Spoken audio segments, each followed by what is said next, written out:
చూడటం చేయొచ్చు, అంత కాన్ఫిడెంట్గా చెప్పారు. రెండోది, నెల రోజుల లోపల జనరల్ అసీం మునీర్ని ఈ గడ్డ మీద ఉరి తీయబోతున్నాం. ఇదండి, these are the kinds of words we are expecting from the fellow Indians. ఏమంటారు? మ్యూట్లో ఉన్నారండి మీరు, రవిచంద్ర రెడ్డి గారు.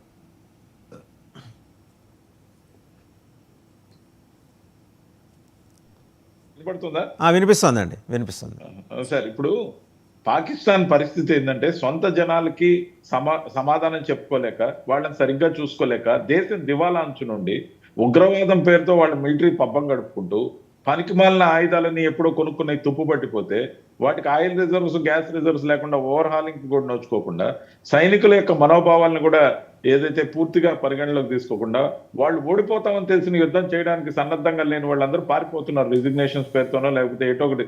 వాళ్ళందరికీ కూడా డ్యూయల్ సిటిజన్షిప్ ఉంది సార్. అక్కడ ఉన్న మిలిటరీలో ఉన్న వాళ్ళందరికీ డ్యూయల్ సిటిజన్షిప్ ఉంది. ఎక్కువగా యూకే సిటిజన్షిప్ కూడా ఉంది. కాబట్టి సగం మంది ఫ్యామిలీలను తరలించారు, సొంతంగా కొంతమంది పారిపోతున్నారు.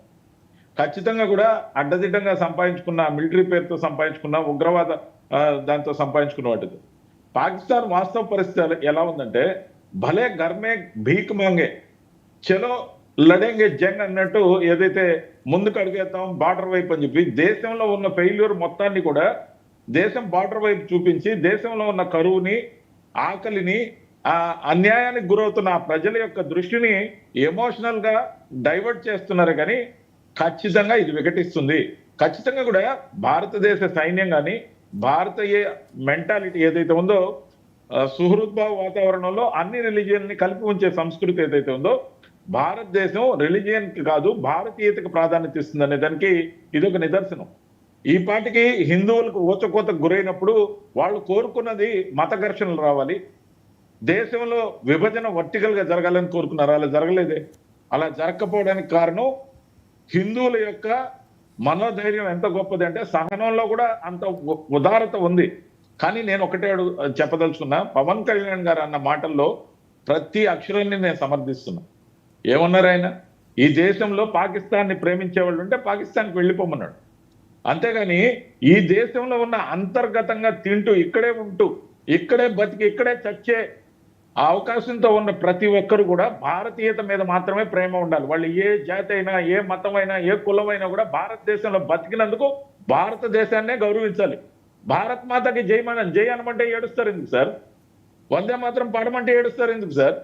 అదేవిధంగా ఇక్కడున్న వాళ్ళు మతాన్ని గొప్పగా ఆపాదించుకొని పక్క దేశాన్ని అభిమానించి పాప్కార్న్ తింటూ, పాపిస్ట్ వీడియోలు చూస్తూ, లేకపోతే క్రికెట్ వాళ్ళకు కూడా పాకిస్తాన్కి సమర్థించుతూ, లేకపోతే ప్రతి విషయంలో వాళ్ళ మతాన్ని అడ్డు పెట్టుకొని పక్క దేశాన్ని ప్రేమించడం ఎంత నేరం అంటే, మన ఇంట్లో భర్తని ప్రేమించకుండా లేదా భార్యని ప్రేమించకుండా పక్కింట్లో వాళ్ళని ప్రేమించినంత దుర్మార్గమైన వ్యవహారం ఇది. ఖచ్చితంగా కూడా అలాంటి వాళ్ళు ఈ భారతదేశానికి పనికిరారు. బార్డర్స్ లో సైన్యం చూసుకుంటుంది. దేశంలో ఇలాంటి అంతర్గత శత్రువులు ఏదైనా విధ్వంసానికి పాల్పడితే మాత్రం దేశంలో ఉన్న మిగతా ప్రజలు చూసుకుంటారు. ఖచ్చితంగా ఈ మాట చెప్పదలుచుకున్నాం. ఎందుకంటే మన దేశంలో కూర్చొని పక్క దేశాన్ని ప్రేమించే వాళ్ళు మనకెందుకు సార్ ఈ దేశానికి భారం? అందుకే పవన్ కళ్యాణ్ గారి వ్యాఖ్యలతో నేను సంపూర్ణంగా ఏకీభవిస్తున్నా. రాజశేఖర్ గారు మీరేమంటారు? పవన్ కళ్యాణ్ గారు ఏమన్నారంటే దయచేసి వెళ్ళిపోండి అన్నారు. చాలా మర్యాదగా చెప్పారు. కాంగ్రెస్ నాయకులు చేసిన వ్యాఖ్యలకి, ప్రత్యేకించి కర్ణాటక సీఎం ఏం మాట్లాడారో మీకు తెలుసు, సిద్ధరామయ్య గారు. ఇవి కాక నిన్న కాంగ్రెస్ ఎంపీ ఆయన చామల కిరణ్ కుమార్ రెడ్డి, ఆయన కూడా పవన్ కళ్యాణ్ గారిని ఉద్దేశిస్తూ కొంత అభ్యంతరకరమైన వ్యాఖ్యలు ఆయన కూడా చేశారు. సో మీకు ఆ దేశం మీద ప్రేమ ఉంటే వెళ్ళిపోండి. ఇప్పటికీ బాగా బార్డర్ దగ్గరికి వెళ్ళి, కొంచెం మీరు ఎంపీ కదా, మీకు కొద్ది రికమెండేషన్ చేస్తే ఆ బార్డర్ తలుపులు తెరుస్తారు, అక్కడ ఉన్న ద్వారం తెరుస్తారు, అటు వెళ్ళిపోవచ్చు. లేదా రకరకాల మార్గాలు ఉన్నాయి. కసబ్లాంటి వాళ్ళని పట్టుకుంటే బోట్లైనా తీసుకెళ్ళిపోతారు. ఆల్రెడీ అక్కడ వెస్ట్ కోస్ట్లో చాలామంది క్యాంప్ చేస్తున్నారు. ఇది కాక ఇంకో థ్రెట్ ఏంటో తెలుసా అండి? హఫీజ్ సయ్యద్ మన ప్రధానమంత్రిని, మీరు మాకు నీళ్ళు ఆపేస్తే మీ శ్వాస తీసేస్తాం అన్నాడు కదా, ఇన్షా అల్లా అని చెప్పేసి గట్టిగా మరి అరిచి, భీకరంగా అరిచి. ఇప్పుడు అదే Hafiz Saeed now is in Sri Lanka. మనల్ని ఏమార్చి అంతర్జాతీయ జలాల్లోంచి సబ్మెరైన్ ద్వారా వెళ్ళి అక్కడ కూర్చున్నాడు. ఎల్టీటీఈలో మిగిలిన అవశేషాలు ఆర్ఓవేళ్ళు ఉంటాయి కదా వాళ్ళతోటి, అలాగే నార్వే నుంచి వచ్చి అక్కడ సెటిల్ అయిపోయిన కొన్ని ఎక్స్ట్రీమిస్ట్ గ్రూప్ తోటి ఆయన అక్కడ ప్రస్తుతం డైలాగ్ నడుపుతున్నాడు. మనకి ప్రమాదం ఇప్పుడు పైన లేదండి, కింద నుంచి ఉంటుంది. రామేశ్వరం టార్గెట్గా అతను స్కెచ్ చేస్తున్నాడు. దీస్ ఆర్ ద కైండ్ ఇప్పుడు వస్తున్న ఇన్పుట్స్, ఇంటెలిజెన్స్, యుఎస్ ఇంటెలిజెన్స్ నుంచి వచ్చిన ఇన్పుట్స్. మనం అప్రమత్తంగా ఉండాల్సింది ప్రస్తుతం శ్రీలంక నుంచి. ఎందుకంటే శ్రీలంక కంప్లీట్గా చైనా కంట్రోల్లో ఉంది. వాళ్ళ ప్రాజెక్టులు, వాళ్ళ తిండి తెప్పలు, వాళ్ళకి కావాల్సిన వ్యవస్థ, పైసలు అన్నీ చైనా చూస్తుంది. సో చైనా సేఫ్గా అతనికి ప్రొటెక్షన్ ఇచ్చే అవకాశం ఉంది. శ్రీలంక పేరుకి శ్రీలంక ప్రభుత్వం, కంప్లీట్గా పరిపాలించేది జింగ్పింగే, అక్కడ జీపింగే. ఏమంటారు, మనకు అక్కడి నుంచి వస్తున్న థ్రెట్ని మనం ఎలా ఎదుర్కోవాలంటారు రాజశేఖర్ గారు? ముందుగా నేను ఒక విషయం చెప్పదలుచుకున్నాను. నేను ముందు నా మాటల్లో కూడా చెప్పాను. వీటిల్లో పార్టీలు, కులాలు, ప్రాంతాలు, లేకపోతే మరొకటి వాటన్నిటికి అతీతంగా మనం ఐక్యతగా ఉండాల్సిన, ఐక్యతగా నిర్ణయాలు, ఐక్యతగా పోరాటాలు అనేటువంటిది ఇప్పుడు అనివార్యం అయిపోయింది. ఎందుకంటే ఇప్పుడు వాళ్ళు చూడడం చాలా స్పష్టంగా వాళ్ళకు ఒక క్లారిటీతో ఉన్నారు. వాళ్ళు ఒక క్లారిటీ ఉన్నారు. వాళ్ళు ఏ దేశంలోనే ఎక్కడున్నా ఇప్పుడు మీరు అందుకొరకు ఇప్పుడు పార్టీలు అలా మాట్లాడటం ఇప్పుడు రాజకీయాలు కాదు కావాల్సింది.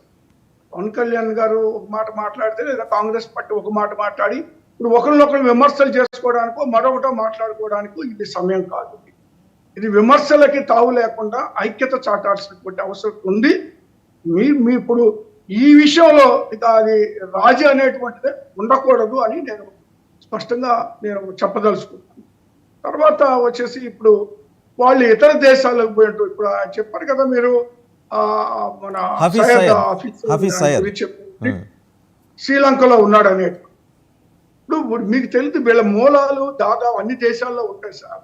ఇంగ్లాండ్కి వెళ్తారు సహజంగా. వీళ్ళు ఏం చేస్తారు, పాకిస్తాన్ నుంచి ఇంగ్లాండ్కి వెళ్తాం, ఇంగ్లాండ్లో సిటిజన్షిప్ తీసుకోవడం, అక్కడ ఆస్తులు సంపాదించడం, అక్కడ వీళ్ళ కుటుంబాలు సెటిల్ అవ్వడం అనేటువంటిది ఇది ఒక ఆనవాయితీగా ఎక్కువ జరుగుతుంది.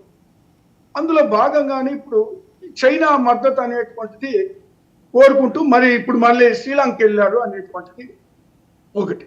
అంటే వీళ్ళు ఒక్కళ్ళు కాదండి, ప్రతి ఒక్కళ్ళు అక్కడ ఆ దేశానికి సంబంధించినటువంటి ప్రధానులు చేసిన కానీ ముఖ్యులు అందరూ కూడా ఎక్కువగా ఇంగ్లాండ్లో వీళ్ళు సెటిల్ అయిన పరిస్థితులు ఉన్నాయి, అక్కడ ఉన్న పరిస్థితి. ఇప్పుడు చూస్తే చైనాని కూడా మరి వాళ్ళ మద్దతు చూరగొనాలనే ఉద్దేశంతో మొత్తానికి శ్రీలంకలో ఉన్నటువంటి అనివార్య పరిస్థితులను కూడా వీళ్ళు సొమ్ము చేసుకునేటువంటి పరిస్థితుల్ని మనం చూస్తా ఉన్నాం. అయితే ఇక్కడ నేను ఒక మాట చెప్పదలుచుకున్నాను. ఇప్పుడు రాజకీయ విమర్శలకు, రాజకీయాలకు తావు అనేటువంటిది లేకుండా ఇప్పుడు వాళ్ళు ఒకవేళ ఎవరు మద్దతు ఇచ్చినా